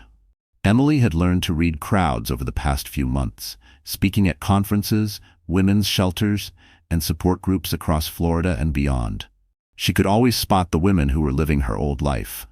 The ones who flinched at loud voices, who checked their phones constantly, who apologized for taking up space. "But here's what I learned," she said, her voice ringing with conviction. "The woman who is too much for the wrong man is exactly enough for the right life." Applause rippled through the auditorium. Emily waited for it to settle before continuing. "My ex-husband is currently serving an 18-month sentence for stalking, extortion, and financial fraud. His construction company was liquidated to pay creditors and victims of his schemes. The woman he left me for has disappeared from social media entirely." The audience shifted, some uncomfortable with the bluntness of justice, others nodding in satisfaction. "But this story isn't about their downfall," Emily said firmly. It's about what rises from the ashes of a life you thought you wanted.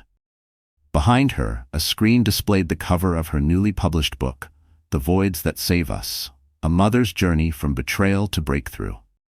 It had hit the New York Times bestseller list 3 weeks ago. I've been asked if I would change anything. Knowing what I know now, if I could go back and prevent the affair, stop the betrayal, save my marriage. Emily paused, looking directly at the cameras recording her speech.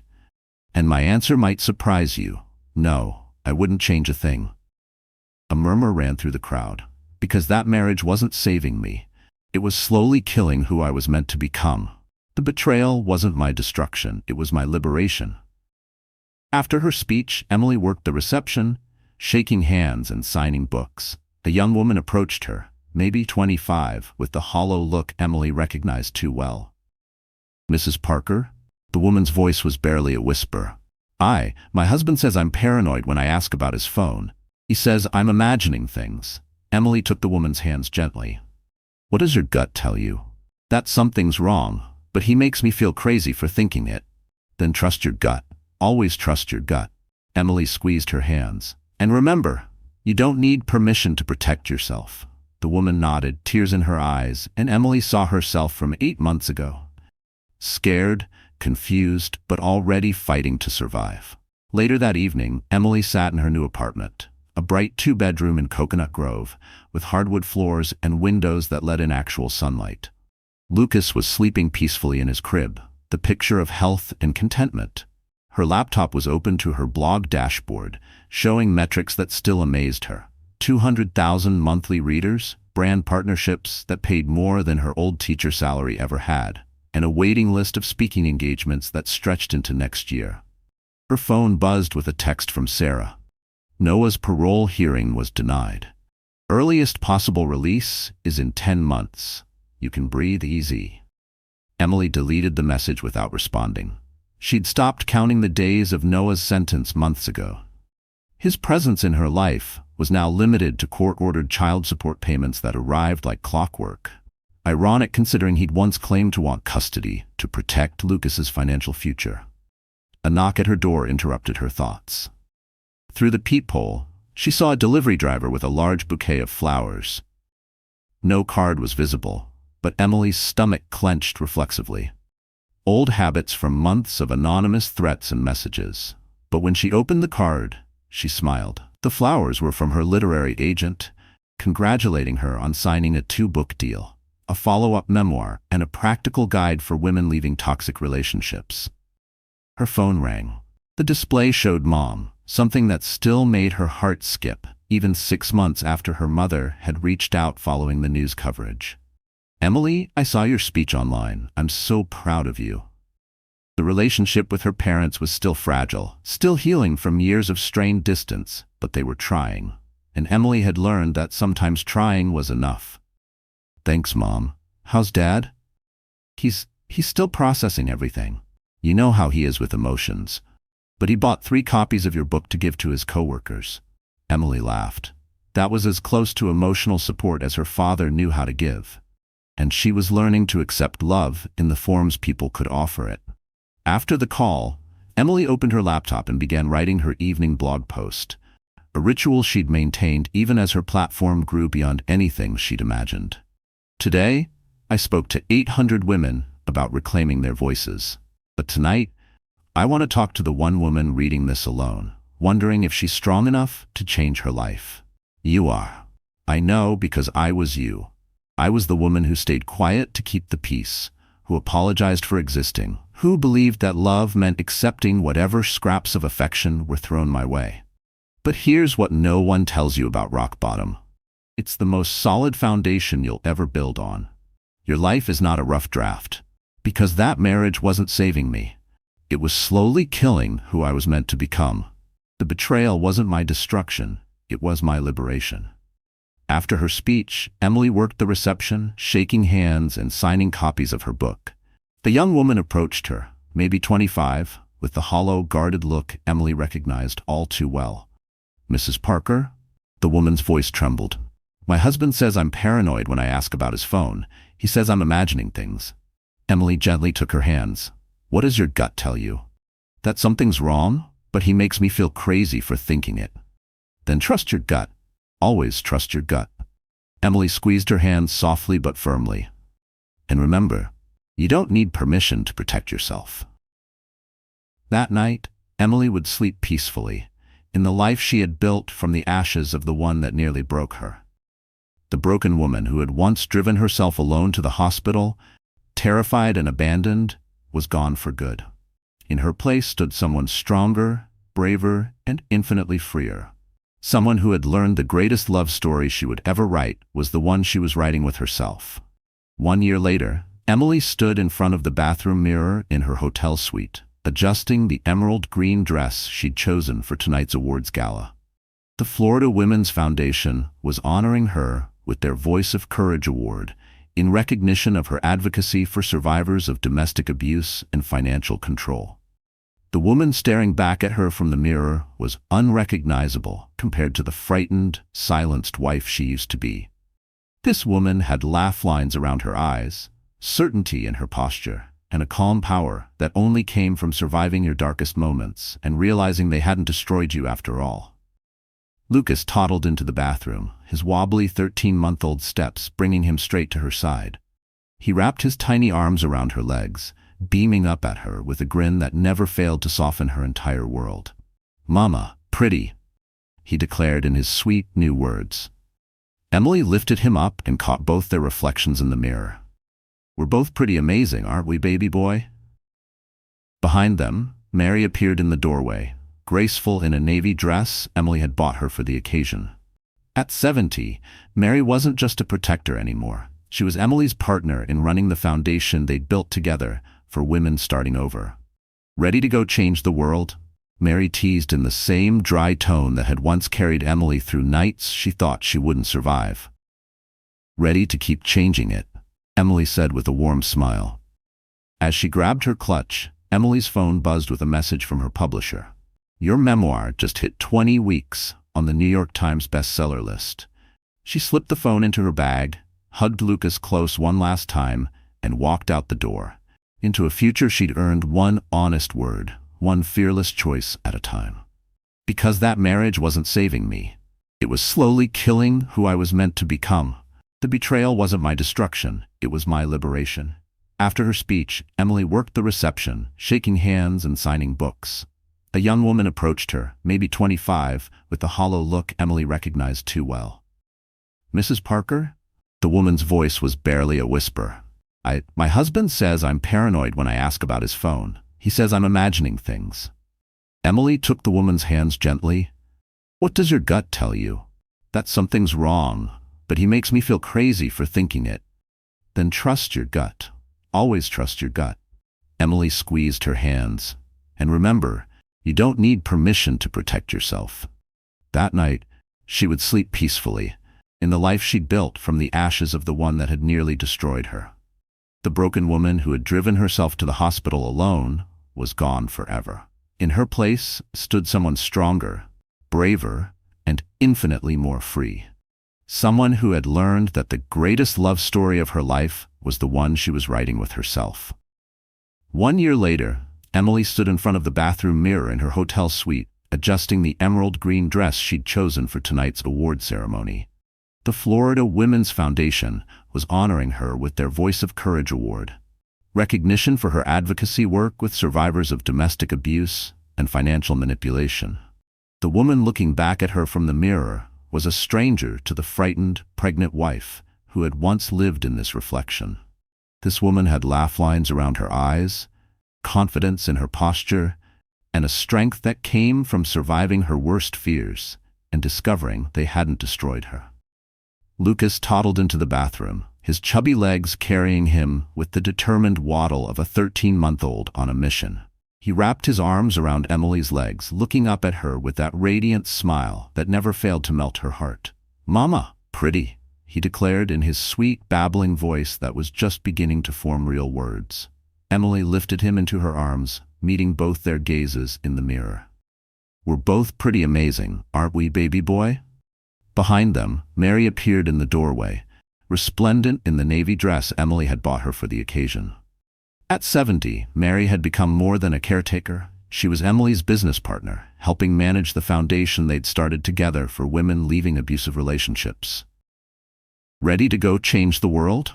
Mary asked, her dry humor exactly the same tone that had carried them through the darkest days. "Ready to keep changing it," Emily corrected with a smile. As they prepared to leave for the ceremony, Emily's phone chimed with a notification from her publisher, a simple line that still made her heart skip a beat. "Your memoir has spent 20 weeks on the New York Times bestseller list." Emily tucked her phone away, hugged Lucas a little tighter, and walked toward the door, toward the life she had fought to claim and the future she was still writing, one brave choice at a time.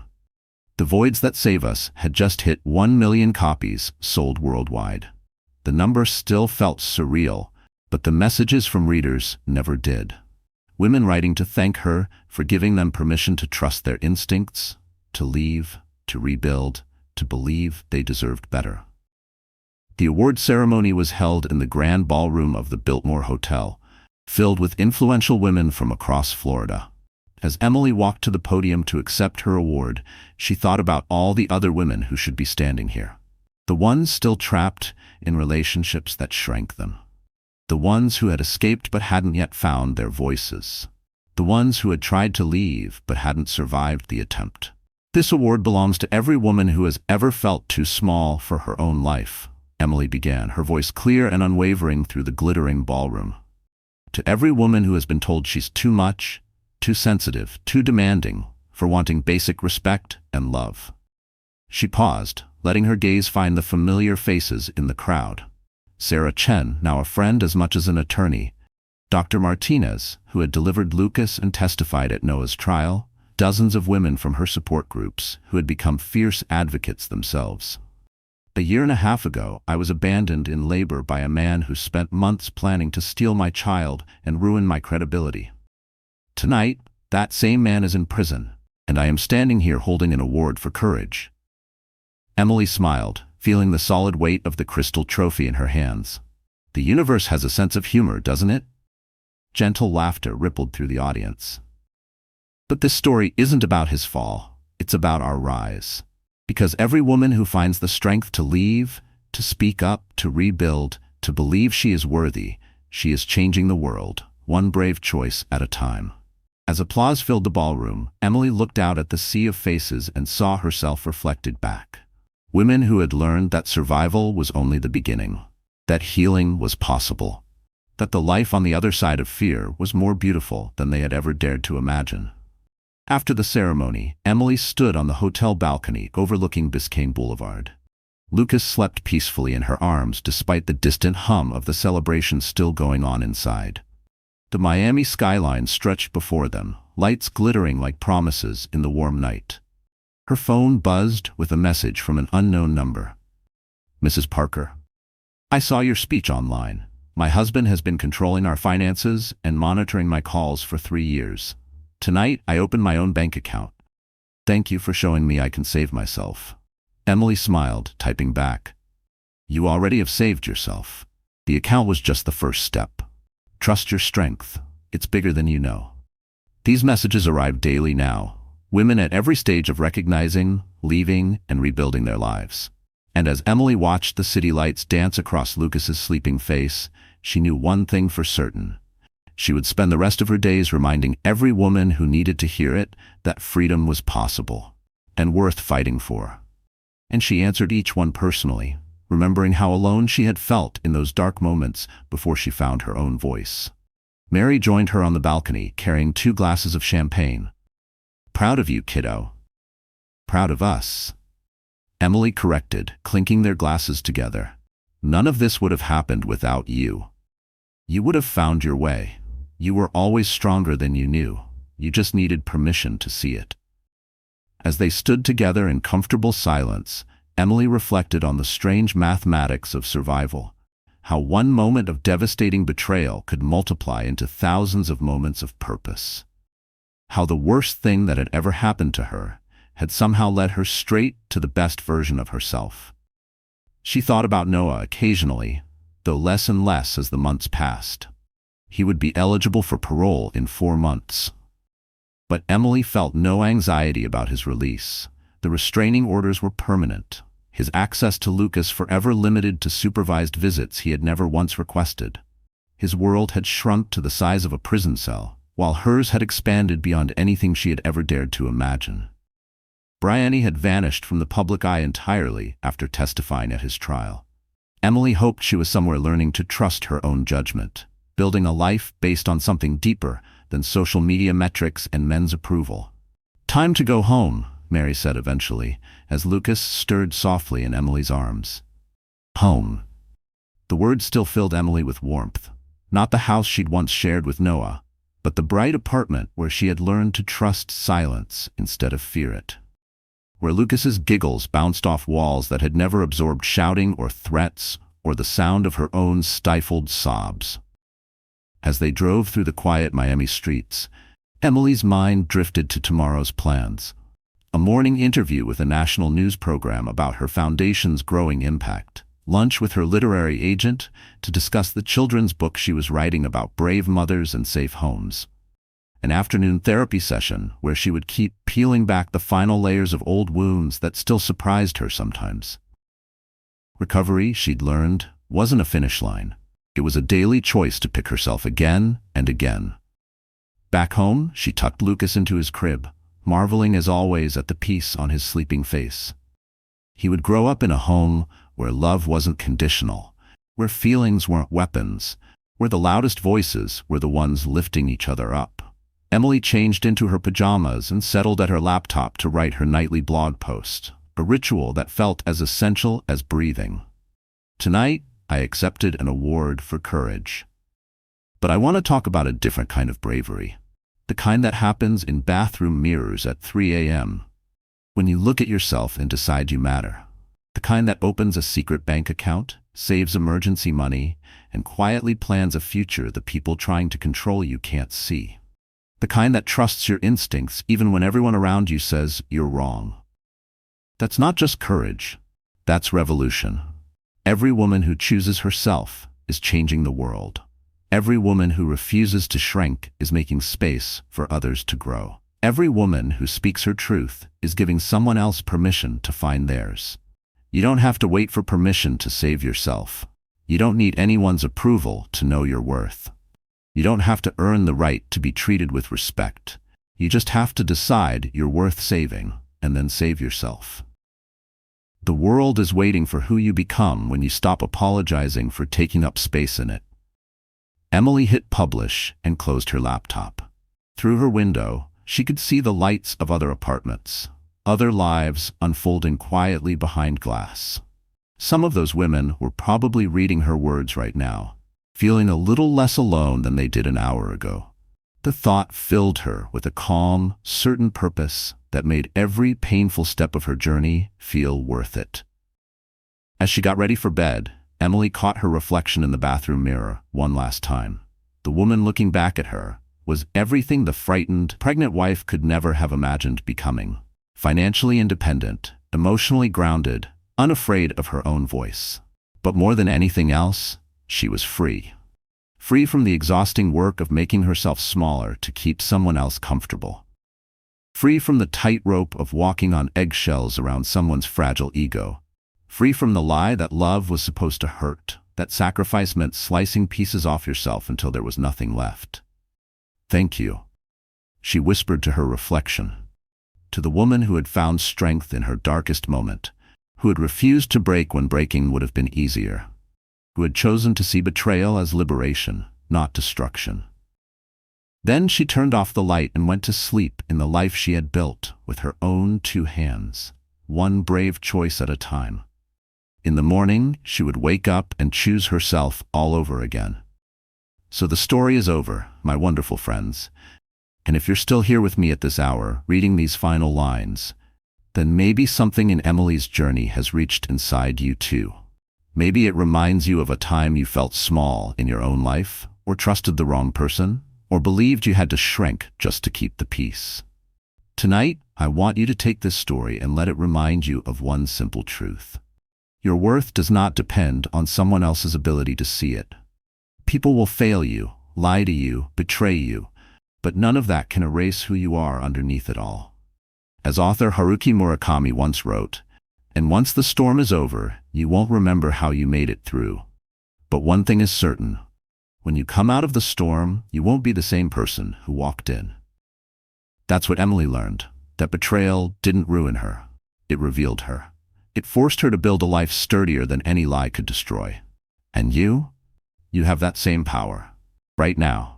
Even if you feel like you're drowning in heartbreak or fear, you have permission to rewrite your story, just like she did. So tonight, if you feel alone, remember you're not. Thousands of us are right here with you, growing, healing, rising. If this story touched you, please do me one small favor. Leave a like, share it with someone who needs courage tonight, and subscribe so you don't miss the next story that might help you take your next brave step. You deserve a love that shows up, not excuses. You deserve a life that feels like freedom, not fear. And above all, you deserve to believe this. You are never too much. You are always enough. Thank you for being here. Until next time, take care and keep choosing you.